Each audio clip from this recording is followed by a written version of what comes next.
এই গোসল করার পর আলাদা করে আবার নতুন ওযু করা লাগবে কিনা মানুষের কমন প্রশ্ন। গোসল করার পর আবার ওযু করে তারপরে নামাজে আসে। গোসল হচ্ছে দুই ধরনের। আসসালামু আলাইকুম ওয়া রাহমাতুল্লাহি ওয়া বারাকাতুহু। প্রিয় দর্শক, আমাদের অনেকের জানার কৌতূহল যে আমরা গোসলের পরে কি আবার নামাজের জন্য আমাদেরকে ওযু করতে হবে, নাকি গোসল করলেই ওযু আদায় হয়ে যাবে। আমাদের অনেকের জানার কৌতূহল, সে বিষয়ে আজকে আমরা জানবো ইনশাআল্লাহ। আজকে আমাদের বিশেষজ্ঞ প্যানেলে বাংলাদেশের বিজ্ঞ 4 জন আলেম রয়েছেন। এই 4 জন বিজ্ঞ আলেমের কাছ থেকে আমরা জানবো যে গোসলের পরেও নামাজের জন্য কি আমাদেরকে আলাদাভাবে ওযু করতে হবে, নাকি গোসল করলেই ওযু আদায় হয়ে যাবে, আমরা নামাজ আদায় করতে পারবো। সে বিষয়ে আজকে আমরা জানবো ইনশাআল্লাহ। আজকে আমাদের বিশেষজ্ঞ প্যানেলে যে সমস্ত আলেমরা রয়েছেন, 1 নম্বর মুফতি আরিফ বিন হাবিব, 2 নম্বর শায়েখ মতিউর রহমান মাদানী, 3 নম্বর মুফতি মুস্তাফিজ রহমানী, 4 নম্বর শায়েখ আহমদুল্লাহ।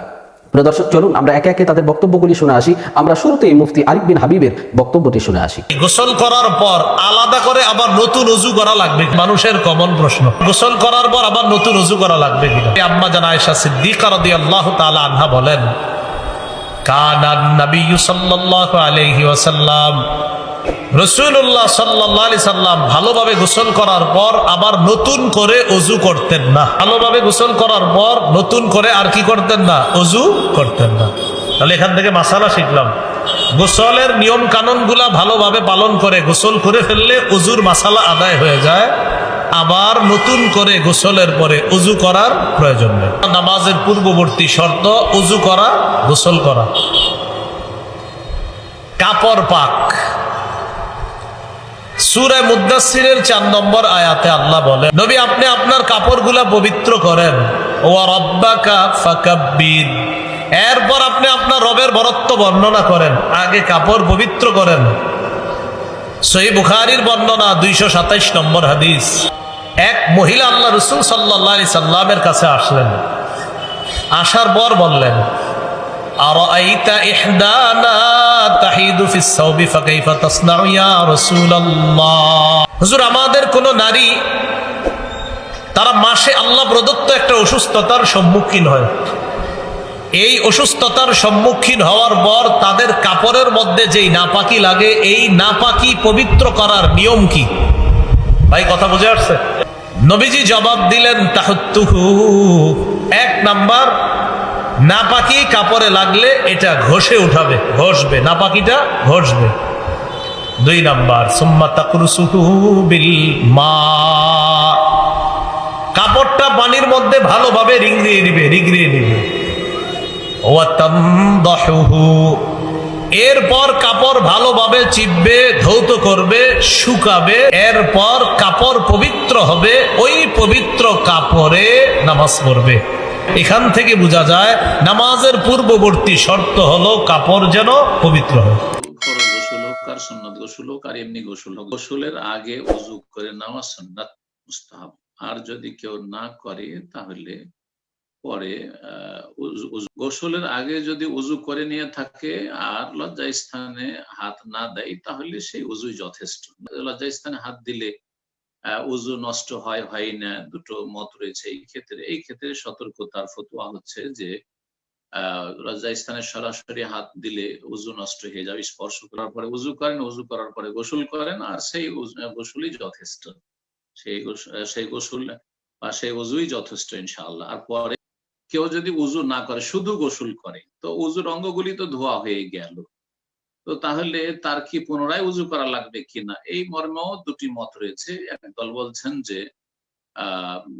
যেহেতু উযুর অঙ্গগুলি সবগুলি ধৌত করা হয়ে গেছে, সুতরাং আর উযু করা লাগবে না। কিন্তু এই ক্ষেত্রে সতর্কতা অবলম্বন করা উচিত। নাসাইতে এই মর্মে একটি অধ্যায় ইমাম নাসাই রাহমাতুল্লাহ কায়েম করেছেন, বাবু তারকিল ওযু বাদাল গোসলে, গোসলের পরে ওযু ছেড়ে দেওয়া সম্পর্কে অধ্যায়। যে না, ওযু করবে, কারণ ওযুতে তারতিব ফরজ। 5ম ফরজ হচ্ছে পর্যায়ক্রম বজায় রাখা, সিরিয়াল। আল্লাহ আগে মুখমণ্ডল কথা বলেছেন, তারপরে হাতের কথা বলেছেন, তারপরে মাথার মাসের কথা বলেছেন, তারপরে পা ধোয়ার কথা বলেছেন। তো গোসলে যে পানি ঢালছেন সেটাতে তো ওইটা থাকেন না। সুতরাং উযুটা করে নেওয়াটাই সতর্কতা হবে। মনে করা যে গোসল করার মাধ্যমে উযুর কাজ হয়ে গেছে, এটা ঠিক হবে না। আপনার বা সকলের ফায়দার জন্য এই মাসলাটি আরো সাথে বলে দিয়ে, উযু করার সময় কি শরীরে কাপড় থাকতে হবে না? কোনো জরুরি নাই। সালাতের জন্য বস্ত্র শর্ত, পোশাক শর্ত। গোসলের জন্য বস্ত্র শর্ত নাই, আর ওজুর জন্য বস্ত্র শর্ত নেই। ছোট থেকে আমরা দেখে এসেছি কারো হাঁটার উপর যদি উজু করা অবস্থায় কাপড় উঠে যায় তো উজু নষ্ট। এটা অজ্ঞদের কথা, যারা দিন বুঝে না।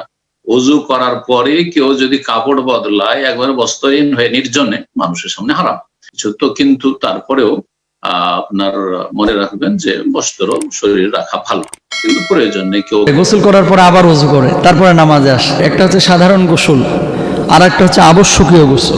স্ত্রীর সঙ্গে মেলামেশা করেছেন, স্বপ্নদোষ হয়ে গেছে, ওই গোসলটা আপনার করা কি ফরজ। ফরজ কয়টা? 3টা ফরজ।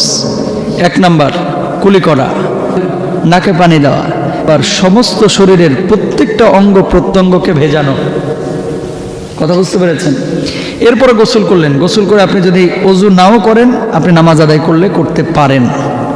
আয়েশা সিদ্দিকা রাদিয়াল্লাহু তাআলা আনহা বলছেন যে আল্লাহ নবী সাল্লাল্লাহু আলাইহি ওয়াসাল্লাম তিনি অনেক সময় ফজরের আগে গোসল করেছেন।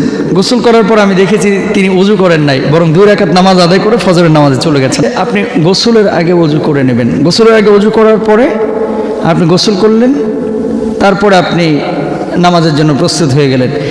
গোসল করার পরে যদি ওযু ছুটে না যাওয়ার কোনো কারণ সংঘটিত না হয় তাহলে ওযু করার প্রয়োজন নাই। গোসল করেছেন, বায়ু চলে গেছে, ওযু নষ্ট হয়ে যাবে।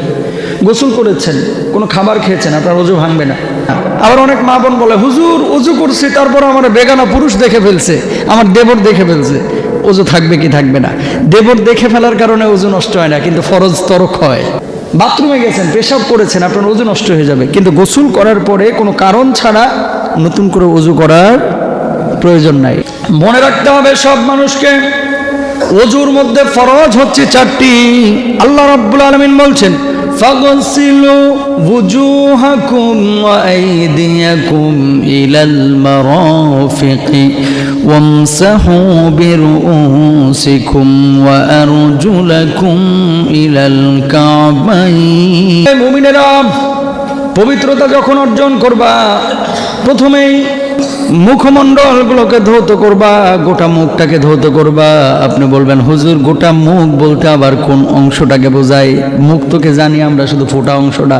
মুখমণ্ডল হচ্ছে চুলের উৎপত্তি স্থল থেকে নিয়ে এই থুতনির নিচ পর্যন্ত, এই কানের লতি থেকে নিয়ে এই কানের লতি পর্যন্ত যতটুকু অংশ রয়েছে পুরোটাই হচ্ছে মুখমণ্ডল। কথা বুঝতে পেরেছেন? ওযু করার সময় যদি আপনার গোটা মুখমণ্ডলে 1 চুল পরিমাণ অংশ শুকনা থাকে আপনার ওযু হবে না। ওযু না হইলে আপনার নামাজ হবে না। এখন একজন মানুষ আপনার কল্যাণ চাইলো, আর আপনি মনে করলেন যে আপনার পলিটিক্যাল লিডার মনে আদেশ দিতেছে, আপনি তো নিজের পায়ে নিজে কুড়াল মারলেন। কথা বলেন? সুতরাং সব আদেশকে আদেশ মনে করা যাবে না। মনে রাখতে হবে কিছু আদেশ হচ্ছে আপনার জান্নাতে যাওয়ার পথকে সুগম করা। বন্ধুরা আমার, যখন মুখ ধোবেন 1 চুল পরিমাণও শুষ্ক রাখবেন। আল্লাহ রাব্বুল আলামিন বললেন, হাতগুলোকে কোনো পর্যন্ত ধৌত করো। অনেকে হাত এই যে রমজান, এই শীতকাল সময় সোয়েটার নিচে পড়ে থাকে বা উপরে পড়ে থাকে, এভাবে গুছায় দেয়, কিন্তু হাত এতটুকুই ধুয়ে চলে আসে, কোনো হাত ধৌত করে না। আছে না নাই? না হইলে নামাজও কিন্তু হবে না। ওয়ামসাহু বিরুউসিকুম ওয়া আরজুলাকুম ইলাল কাবাইন। আল্লাহ রাব্বুল আলামিন বললেন, মাথা মাসে করো, তারপরে পায়ের টাকনু পর্যন্ত ধৌত করো, এরপরে মসজিদে ঢুকো, নামাজ আদায় করো। কিন্তু অনেকেই দেখা যায় শীতকালে বড় বড় কানটুপি পরে থাকে, কোনো মতো একটু হাতটা ঢুকাইছে, 2টা আঙ্গুল, মাসা শেষ। এতটুকু যদি কষ্ট আপনি আল্লাহর জন্য না করতে পারেন, জাহান্নামের আগুন কেমনে আপনার উপর হারাম হয়? ঠিক কিনা ভাই আমার? সুতরাং আত-তুহুরু শাতরুল ঈমান, পবিত্রতা হচ্ছে ঈমানের একটা অঙ্গ, এটা মনে রাখতে হবে। নামাজে দাঁড়ায় বাতাস কোন দিক দিয়ে বাইর হইতেছেন টেরও পাইতেছেন না, ওই নামাজ কি আল্লাহর দরবারে যাবে? গোসলের পর নামাজ পড়ার জন্য আলাদা করে ওযু করার প্রয়োজন নেই, যদি গোসলটা আপনি সুন্নাহসম্মতভাবে করে থাকেন। সুন্নাহসম্মত গোসল হলো শরীরের কোনো জায়গায় নাপাক লেগে থাকলে, সেটা কাপড় হোক শরীর হোক, সেই জায়গাটাকে আগে আলতোভাবে ধুয়ে ফেলতে হবে। 2 হাতের কবজি ভালো করে ধুয়ে 3 বার ওযু নিয়ত করে একেবারে 3 বার করিতে নাকে পানি, মুখ ধোয়া, হাত ধোয়া এবং মাথা মাসা করা। এরপরে পুরো শরীরে পানি ঢেলে 2 পায়ের গোড়ালি পর্যন্ত ধুয়ে আপনি চলে আসলেন। তাতে আপনার ওযু দিয়ে গোসল শুরু হলো, গোসল শেষ, ওযুর শেষ কাজটা পাও ধুয়ে আপনি বের হয়ে চলে আসলেন। এরপর আলাদা করে আপনার ওযু করার কোনো প্রয়োজন নেই। ওযু আছে, সেই ওযু আপনি থাকা অবস্থায় কোনো ইবাদতই করে নিয়ে ওযু দিয়ে প্রয়োজন ছাড়া আবার ওযু করার কোনো মানে হতে পারে না। সেজন্য গোসলের পর ওযু করার কোনো প্রয়োজন নেই, যদি সেটা সুন্নাহ সম্বন্ধে গোসল হয়ে থাকে।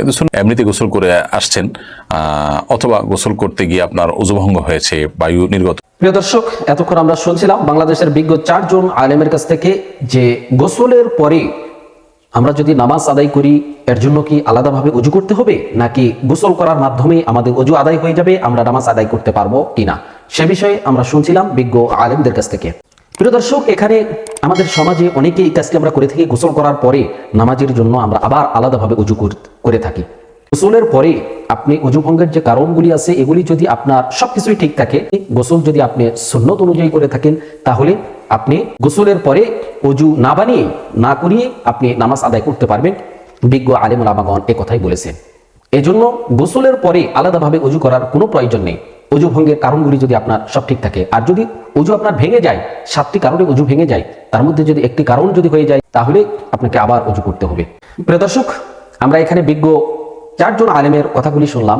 এই 4 জন বিজ্ঞ আলেমের মধ্য থেকে যার কথাগুলি কোরআন ও হাদিসের দলিল ভিত্তিক মনে হবে, আমরা তার কথাটাই, তার মতটাই গ্রহণ করে নেব ইনশাআল্লাহ। প্রিয় দর্শক, সর্বোপরি আল্লাহ তাআলার কাছে দোয়া করি, আল্লাহ তাআলা আমাদের সবাইকে যেন কোরআন ও হাদিসের সঠিক জিনিসগুলি জানার তৌফিক দান করেন এবং আমরা যেন সুন্নত অনুযায়ী গোসল আদায় করতে পারি, সে তৌফিক যেন আল্লাহ তাআলা আমাদেরকে দান করেন। আল্লাহ তাআলা আমাদের সবাইকে যেন কোরআন ও সুন্নাহর সঠিক পথে আমাদেরকে যেন পরিচালিত করেন।